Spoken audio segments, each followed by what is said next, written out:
జరిగినప్పుడు ఎవరైనా కానీ వాళ్ళ కర్తవ్యాన్ని వాళ్ళు నెరవేర్చకుండా వాళ్ళు ఏదైనా లంచం అడిగినట్లయితే, చేయాల్సిన పనిని చేయకుండా లంచం అడిగినట్లయితే మీరు నిర్భయంగా, నిర్మోహమాటంగా, స్వేచ్ఛగా మన ఏసీబీ ఆఫీస్కు రావచ్చు. ఏసీబీ ఆఫీస్ ఉన్నదే ప్రజల కోసము.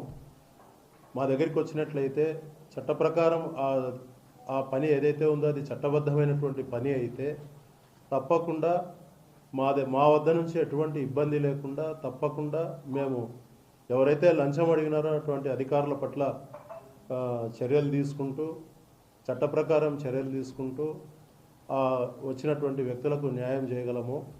ఇంకొక విషయం ఏమంటే, ప్రజలు మీకు ఏదైనా సమస్య ఉన్నట్లయితే డైరెక్ట్గా 9440446191 ఇది ప్రభుత్వ ఏసీబీ డిఎస్పీ గారి నంబర్.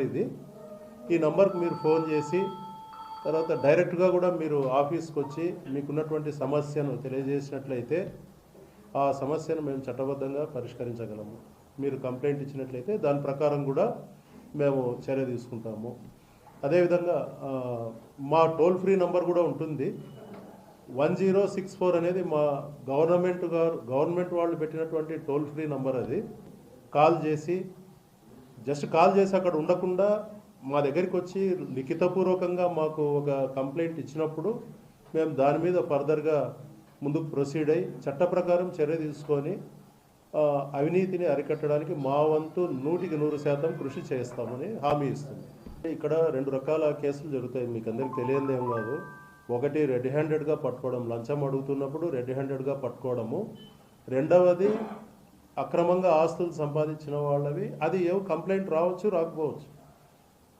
ఏదైనా ఇన్ఫర్మేషన్ వచ్చినప్పుడు దాని మీద మేము వర్కౌట్ చేసి అటువంటి అవినీతి అధికారుల లోటుగుట్లన్నీ కూడా తీసుకొని, ఉన్నతాధికారుల అనుమతి తీసుకొని అటువంటి అక్రమాస్తుల కేసులు చేయడం అదొకటి. రెండవది రెడ్ హ్యాండెడ్గా ఎవరైనా లంచం అడిగి డబ్బులు తీసుకుంటూ రెడ్ హ్యాండెడ్గా దొరికినప్పుడు ఆ కేసులు చేయడం ఒకటి. రెడ్ హ్యాండెడ్గా పట్టుకోవాలంటే మనకు కంప్లైంట్ రావాలి. మేము మీ ద్వారా ప్రజలకు తెలియజేసుకునేది ఏమంటే, మీరు ఎటువంటి సంకోచం లేకుండా, ఎటువంటి మనసులో ఎటువంటి తొట్టుబాటు లేకుండా ఫ్రీగా రండి. వచ్చి పర్సనల్గా వచ్చి మీ సమస్య ఏంటో మాకు చెప్పి మీకు ఏ డిపార్ట్మెంట్ ద్వారా సమస్య వస్తుందో తెలియజేసి మీరు కంప్లైంట్ ఇచ్చినట్లయితే ఖచ్చితంగా మేము చర్య తీసుకుంటాం. ఏ డిపార్ట్మెంట్ పట్ల మాకు వాళ్ళ పట్ల ఇష్టము లేదు, ఒక డిపార్ట్మెంట్ పట్ల వ్యతిరేకత లేదు. ఎందుకంత గట్టిగా చెప్పగలనంటే, నేను కర్నూలు ఏసీబీలో గతంలో 4 ఏళ్ళు దాదాపు 4.5 సంవత్సరాలు చేసినప్పుడు సొంత పేపర్లో కూడా వచ్చింది. అది ఎట్లా వచ్చిందో నాకు తెలియదు. సో అప్పుడు సొంత మా వదిన గారిని కూడా మేము ట్రాప్ చేయడం జరిగింది. అందుకు నేను చెప్తున్నాను, అటువంటి భేదభావాలు లేవు, పక్షపాతం లేదు, వ్యతిరేకత లేదు ఎవరి పట్ల. ఏమంటే ప్రజలందరికీ అందుబాటులో ఉంటాము. అత్యంత నీతివంతంగా, అత్యంత నిజాయితీగా ప్రజలకు సేవ చేయడానికి ఉన్నాం.